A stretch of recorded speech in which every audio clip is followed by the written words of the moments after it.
whole idea of developing such an instrument is based on the fact that there's not an existing instrument for men.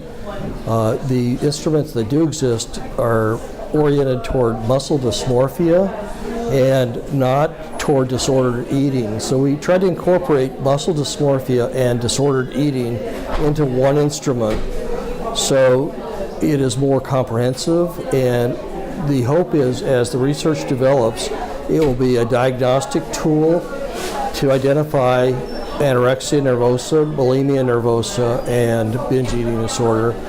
And we'll have to look at muscle dysmorphia in the future, possibly as a different kind of syndrome.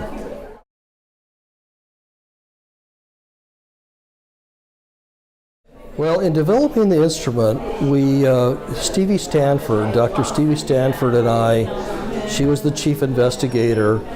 What we did was we generated, with the help of colleagues, about 100 plus items that we thought measured the issues that pertain to men with disordered eating and with body image problems, and to capture some of the diagnostic criteria.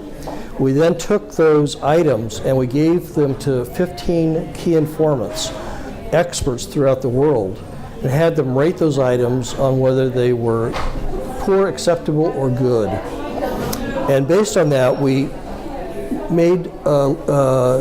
reduced the items down to 50 items, and then we started to give them to groups of people known to have eating disorders and those not known to have eating disorders to differentiate the items. And then we did a number of statistical analyses to further refine the items.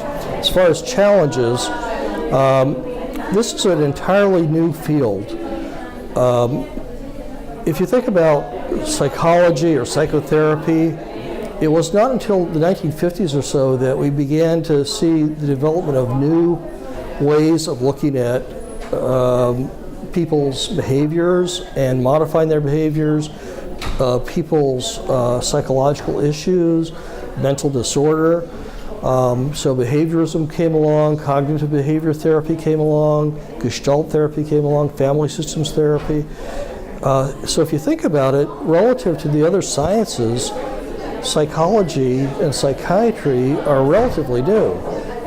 And eating disorder research only began about 40 years ago, and that was all for women. And for men, it's only been in the last 10 years or so. So the challenges are many, just trying to go through the literature, see what's been published, what identifies differences between genders, what are similarities between the genders, and what are some different treatment approaches. So we're at the forefront. Everything's been a challenge. Well, one important take-home message is that not only does this group of professionals who are interested in this area, not only are they encouraged to pursue their knowledge and to work in this area because it's so important, but also we need to develop prevention techniques and education to prevent eating disorders.